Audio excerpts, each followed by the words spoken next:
On to the Saskatchewan Roughriders side of things.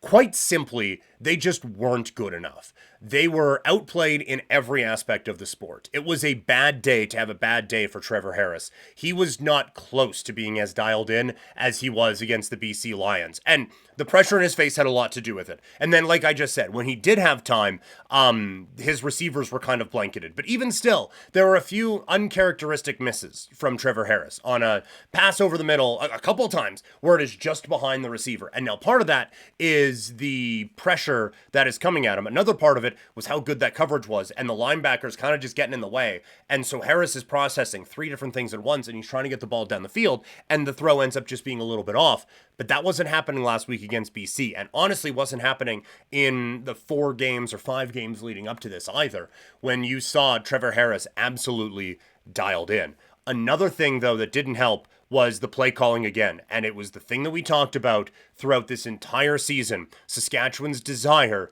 to run the ball on first down, and then now Harris can just get whatever he gets on second down and we'll be fine.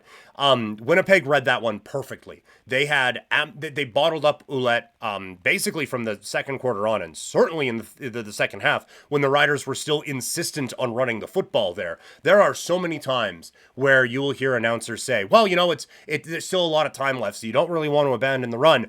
I can assure you Saskatchewan should have wanted to abandon the run because it wasn't working. They, as well as Winnipeg's offensive line was playing, that defensive line stepped up as well and came up with a few very big plays in that run game, forcing Harris into obvious passing situations. And when you have an obvious passing situation, Willie Jefferson is out there with his ears pinned back, Lord help you.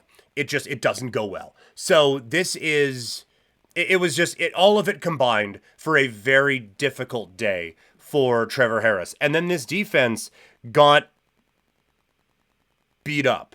This was tough. This was a really, really tough one. The offensive line just dummied them all game. They had no answer for Oliveira. Even when Edmonton ran all over them at earlier on in the season, kind of around the midway point, it was still like they were focused on Trey Ford and didn't really know how to balance that. It wasn't really Edmonton's offensive line dominated them. It was more a schematic thing. This one was just our big boys out big boyed your big boys, and oh boy, was it a big problem. That's what Winnipeg did to Saskatchewan this entire game. And then, along with that, I thought Saskatchewan's coverage in the secondary was quite soft. A lot of big completions underneath that turned into bigger gains, and first downs, and thusly led to 2 touchdowns. And then a couple of breakdowns. Henderson, I don't want to do the classic Saskatchewan thing and all of that, but might need to replace that one next year. Because that was just, he got whooped on in that game by Lawler a few times. And now Lawler does that to a lot of corners in this league, but hot damn, that was rough. But I think this whole game was summed up in the sequence at the end of the first half. Saskatchewan takes a penalty, the 3-minute warning, then Saskatchewan takes a procedure penalty. It's 2nd and 12, pass underneath to Schaefer Baker is complete, but it only gets them about 10. So you have 2nd and long because kind of your own doing. It was 2nd and 7 anyway. But you have 2nd and long because of your own doing. Harris doesn't really have the time to be able to push the ball down the field the way that they would want to. And so you end up with a pass short of the sticks. And then Winnipeg's defense is right on your receiver. So they are able to make a tackle and stop it short. And then Corey Mace on 3rd and 2 with about a minute to go kicks a field goal that makes it 21-9, which if you are doing the math, turns it from a 2-possession game into a 2-possession game. So it doesn't help at all. Winnipeg gets the ball, and then they convert on 2nd and 10, 2nd and 4, 2nd and 10, and then they get close enough on 2nd and 10 that they can convert it on 3rd and inches for no good goddamn reason, because they just kicked the field goal at the buzzer anyway. But either way, that erases that field goal there. And now a 6 and honestly even 10-point swing, if you want to say Saskatchewan's going to march down and score a touchdown there and thusly take a field goal off the board for Winnipeg, that doesn't change this game entirely, right? Like momentum-wise, maybe it does, but it is an excellent sign for what went wrong out in Saskatchewan, and now a lot of questions being asked with the Riders. Overall for Saskatchewan, obviously you can see the Lucha mask behind me. This is obviously the team that I hold dearest to me in the Canadian Football League. This was the most fun Rider season in a very long time.